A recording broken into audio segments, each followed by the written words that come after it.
બોલવાનું છે મનની અંદર શ્રી ગણેશાય નમઃ શ્રી ગણેશાય નમઃ શ્રી ગણેશાય નમઃ શ્રી ગણેશાય નમઃ શ્રી ગણેશાય નમઃ શ્રી ગણેશાય નમઃ શ્રી ગણેશાય નમઃ શ્રી ગણેશાય નમઃ શ્રી ગણેશાય નમઃ શ્રી ગણેશાય નમઃ શ્રી ગણેશાય નમો નમઃ। ભગવાનનું 12 વખત સ્મરણ કરવાથી સર્વ પ્રકારના વિઘ્નનો હરણ થાય કોઈ સંદેહ નથી। કોઈ પણ કાર્ય પ્રારંભ કરીએ તો ભગવાનનું સ્મરણ કરવું જોઈએ।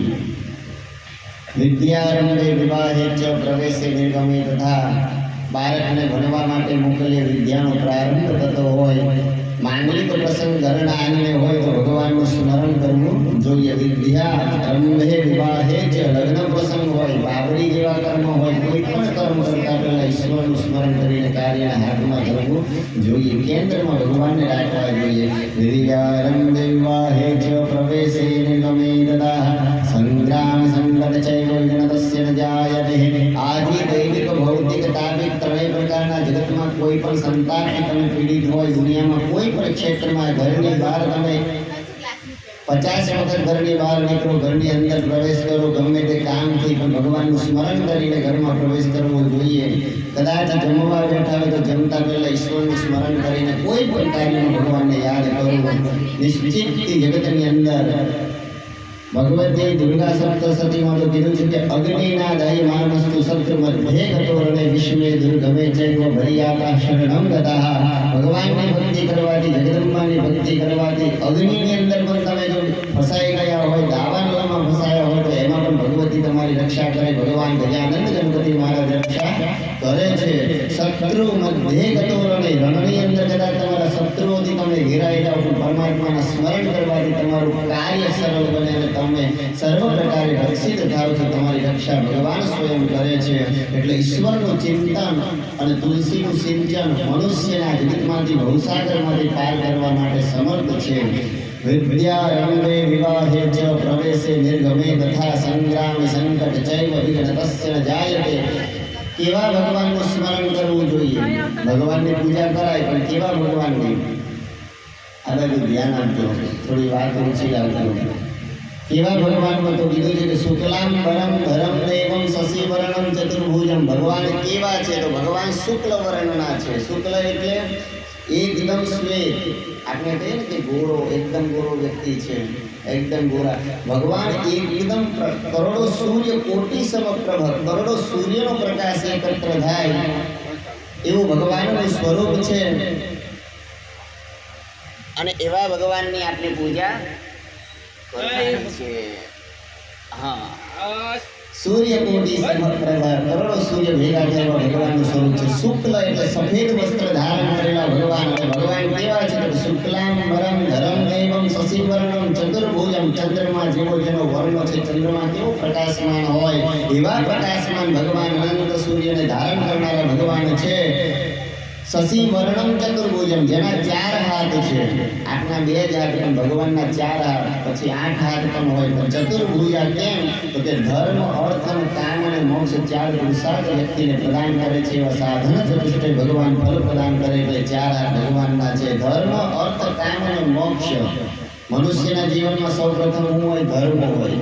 માણસ ગમે તેટલો કરોડોપતિ હોય, લાખો રૂપિયા કમાતો હોય, ભલે સુખ શાંતિ અને જીવનમાં કોઈ તકલીફ ન બધું જ હોય પણ માણસની અંદર ધર્મ ન હોય તો માણસ નકામો છે, પશુ સમાન છે।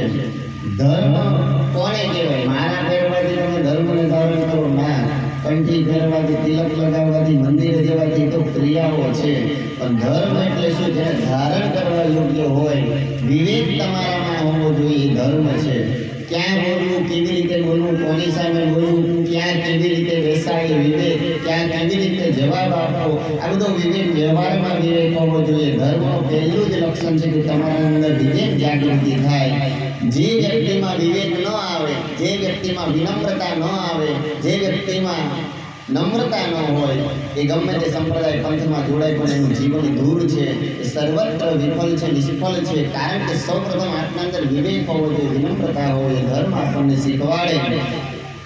ચંદન અને વંદન ભગવાનને પ્રિય છે એટલે ધર્મ ધારણ કરવો, સત્યને ધારણ કરવું એ જ ધર્મ। તમારા જીવનમાં સત્ય હોવું જોઈએ। સાધુ સંત બ્રાહ્મણો વડીલો અતિથિ આંગણે આવેલા પ્રત્યે સત્કારનો ભાવ, સારા વિચારો, ગરીબ વ્યક્તિ, દિન દુખી વ્યક્તિઓ પ્રત્યે આદર ભાવ, એના પ્રત્યે દયા, સર્વ જીવ ઉપર દયા રાખવી, આ તમારો પહેલો ધર્મ હોવો જોઈએ. દયા ધર્મનું મૂળ છે. પાપ મૂળ અભિમાન.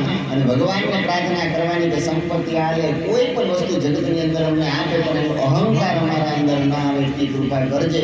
બાકી જગતમાં કોઈ વસ્તુ અમને જોઈતી નથી, ખાલી અહંકાર અમારા અંદર ના આપતો ભગવાન. બાકી બધું તો આપજે અને ન આપવું તોય વાંધો નહીં, પણ અહંકાર અમને ન હોવો જોઈએ. બસ એટલી જ ભગવાનને પ્રાર્થના કરવાની.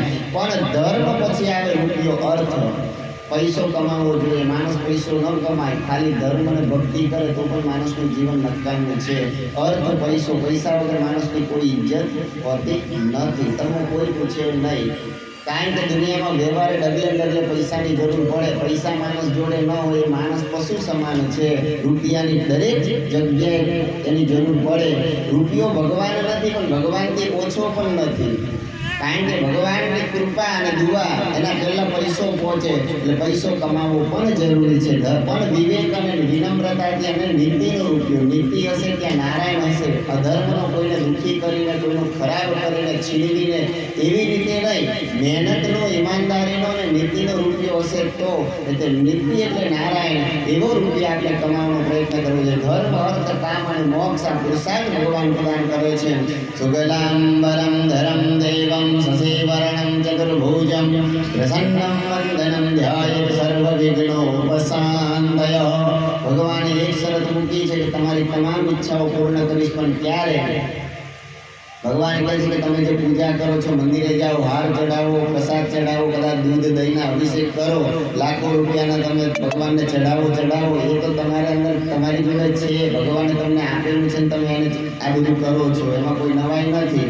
10 લાખ રૂપિયા ભગવાન પાછળ વાપરો કે કરોડો વાપરો, કોઈ ઉપકાર આપણે કરતા નથી. પણ ભગવાને એક શરત મૂકી છે કે કદાચ 5 રૂપિયા ઓછા મૂકી છે, એનો વાંધો નથી, પણ પ્રસન્નમ વંદનમ ધ્યાયેત સર્વ વિઘ્નોપશાંતય. હંમેશા મારા સાનિધ્યમાં જ્યારે આવે, ભગવાનના સાનિધ્યમાં જાઓ, સદગુરુના સાનિધ્યમાં જાઓ, મંદિરમાં જાઓ, કથા થતી હોય, કથામાં બેઠા હોય, પૂજા કરવા બેઠા હોય, બ્રાહ્મણ પાસે જાઓ, કોઈ વડીલો પાસે જાઓ, મા બાપ પાસે જાઓ, તો પ્રસન્ન મન રાખવું જોઈએ. ચિત્ત હંમેશા પ્રસન્ન હોવું જોઈએ.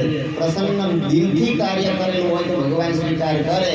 બાકી મોઢું લટકાવીને, ઝઘડો કરીને, કંકાસ કરીને આખું લગ્ન કરો, લગ્ન પત્યા પછી એક બ્રાહ્મણને કે કોઈ પણ એક નારી વ્યક્તિ હોય, વારંદ હોય, અને કદાચ તમારા લગ્નમાં સહભાગી થનાર પૂજારો જેને આપણે વારંદ કહીએ, એને પણ તમે 5 રૂપિયા કચકચ કરીને આપો તો એ કાર્ય તમારું ક્યારેય સફળ થતું નથી. કોઈ પણ કાર્યમાં કોઈ વ્યક્તિને દુભાવીને, દિલ દુભાવીને, પોતાનું મન કંકાસ કરીને, ઘરમાં ઝઘડો કરીને, તકરાર કરીને કોઈ કાર્ય કરવું ન જોઈએ. કારણ કે એ કાર્યમાં તમને નેગેટિવ પર વધારે મળે, ઉલટા તમે દુઃખી થાઓ. ખુશ દિલથી કરેલું કાર્ય આપણને ભરે છે. એટલે ભગવાનને પ્રાર્થના કરવાની કે હૃદયથી અમને મોટા બનાવજો, દિલથી અમને મોટા બનાવજો. પૈસાથી તમે કદાચ અમીર ન બનો, વાંધો નહીં, પણ હૃદયના ભાવથી તમારી અંદર અમીરી હોવી જોઈએ. ભગવાન ગજાનન ગણપતિ મહારાજનું સ્મરણ કરવાનું, 2 હાથ જોડી પગે લાગવાનો. શુગલાંબરમ ધરમ દેવમ શશિવર્ણમ ચતુર્ભુજમ પ્રસન્નમ